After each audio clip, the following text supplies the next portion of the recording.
Michael Scott is a character from the TV show The Office. He's a bit clumsy and not very sensitive, but he's really loyal, and his lack of understanding in funny ways adds to the show's fun feel. Even though he might annoy some viewers, his actions are important for making the show successful. Looking at hints from the series, we can understand why he behaves the way he does based on his childhood experiences. So join us as in this video we'll delve into the emotional journey of Michael Scott from the iconic series, The Office. Together we'll explore his deep-seated desire for acceptance.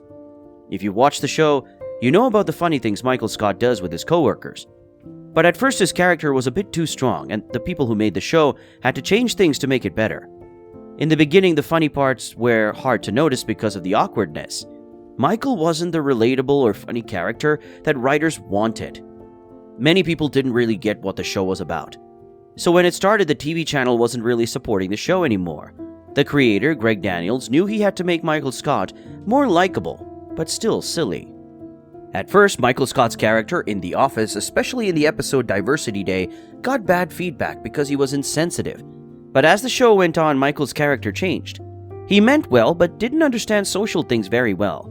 He did good things in each episode, which made people like him more. This change helped the show succeed. So using science studies and information from good sources, we're going to look at Michael Scott and see how his childhood might have made him act the way he does as an adult. Early on, we see that Michael doesn't like Toby, who works in human resources in Scranton. Some people think Toby works for the big company and has to make sure everyone follows the rules in Michael's fun office. Rules usually come from people in charge, and that's probably why Michael also didn't like his old boss, Ed Truck. It's like when a kid doesn't get why rules exist for everyone's benefit. Michael only listens to people with power over him. Ed and Toby probably remind him of grown-ups from his past, like parents or teachers who told him what to do. Michael gets mad at bosses because of something called psychological reactance. This is when our brain reacts to a threat to our freedom. We get angry and might do the opposite of what we're told. This happens when we see ads too. They don't work well because people don't like being told what to do. In the episode Moroccan Christmas, Michael shows psychological reactions when Toby makes rules for a meeting about Meredith. Despite Toby's rules, Michael does things his way and faces resistance. This is an example of how people react at work when they feel like their freedom is taken away. If someone at work says, "You can't do something or you might lose your job," you might try to do something similar that's not exactly what they said. It's like finding a way around the rules and saying, "You didn't say I can't do it like this." That's what Michael does in the show. In the TV show The Office, there's a character named Michael who does some interesting things. For instance, he starts dating his coworker, Pam's mom, which upsets Pam. Even though she tells him to stop, he says he'll date her even more. Michael's way of resisting authority might come from his stepdad, Jeff, who was strict. This strictness might have made Michael not like rules. When kids have parents like this, they can feel bad about themselves. Michael's tough relationship with Jeff probably made him not like being told what to do when he grew up. Michael likes being the boss at his job, but isn't the best at it. He sees his coworkers as family and wants their approval. This might be because of his stepdad Jeff and a baseball manager he respects. Michael thinks of his workplace as a home and his coworkers as friends. He wants to make Jeff proud by becoming a boss, but he goes about it in the wrong way. Michael also wants to be accepted by others, and being the boss helps with that. When you're the boss, people usually treat you nicely. This might be why Michael wants this so much. But all this boss obsession makes Michael not very likable. He wants to be accepted by his coworkers, and this comes from needing emotional connections. But he didn't feel accepted when he was younger, so now he tries too hard to fit in as an adult. There's a time when Michael gives out discounts that hurt the company's finances. Instead of admitting his mistake, he tricks a coworker into taking the blame. He also wants credit for good things, but doesn't want to be blamed for mistakes. In another situation, Michael tries to talk to a coworker during a meeting, but the coworker is rude. This shows that Michael struggles with leading his team well. After Stanley gets angry at Michael, Toby comes to Michael's office to talk about it, but Michael says nothing is wrong. If Michael admits Stanley was being disrespectful, it means Stanley doesn't like or respect him. Michael doesn't want to believe that. Inside, Michael knows Stanley did something really bad and could get fired. It's Michael's job to tell him off, but what makes it even harder is that he's scared to talk to Stanley. Not because he's scared of being a boss, but because he's scared Stanley won't like him anymore. Michael wants Stanley to like him a lot. In a sad part of the show, Michael talks to Stanley about feeling disrespected and wanting to understand. This shows he really wants to be accepted. This might be because when he was a kid, his mom didn't pay much attention to him. This can cause many problems, like feeling bad about yourself, being very sad, and changing how you see the world. Michael's stories, like the one about the jeans, show he didn't get enough attention and really want people to like him. Maybe Michael thought his mom liked a foreign student more than him. This isn't too crazy because he told a story about when his dog ran away. He was scared to see the dog playing with another kid at the park. So to sum it up, Michael wants his coworkers to like him because he didn't get that when he was young. He acts like a boss and tries to make a family at work to feel like he belongs.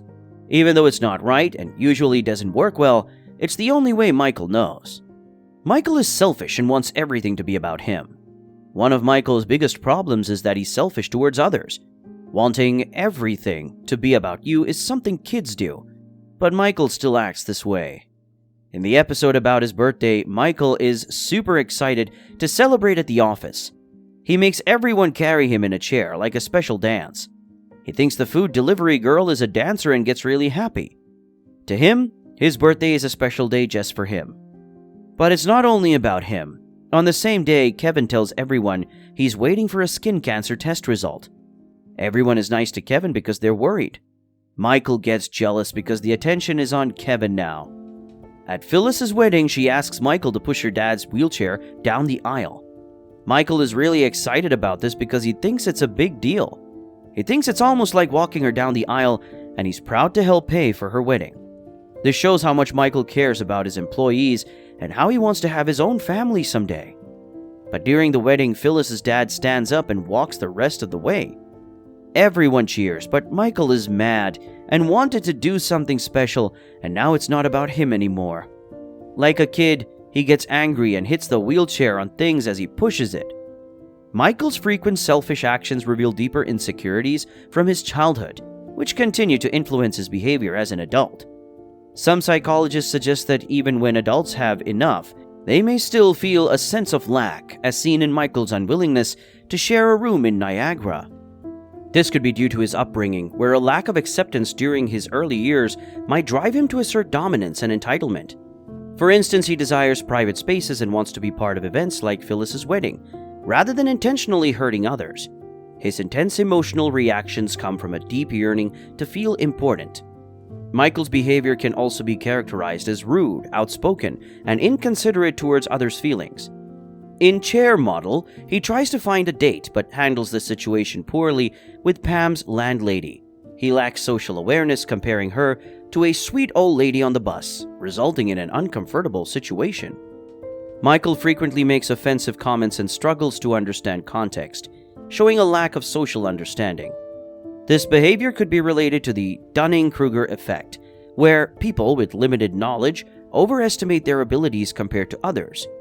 Reflecting on the incident where Michael retells a Chris Rock stand-up routine, his ignorance and competence led him to use a racial slur. This example highlights his tendency to overestimate his abilities and overlook his mistakes. While he watches comedians who handle controversial subjects with nuance, Michael doesn't grasp the nuance, leading to insensitive comments when he tries to imitate them. This raises the question of where Michael developed such inept social skills and whether it's solely a result of ignorance. In Gay Witch Hunt, Michael accidentally outs Oscar and later feels remorseful.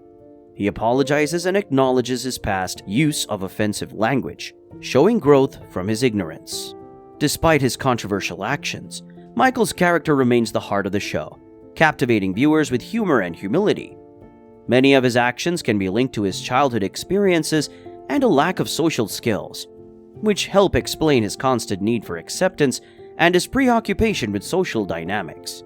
The show's creators skillfully crafted Michael Scott's character, contributing significantly to the show's success.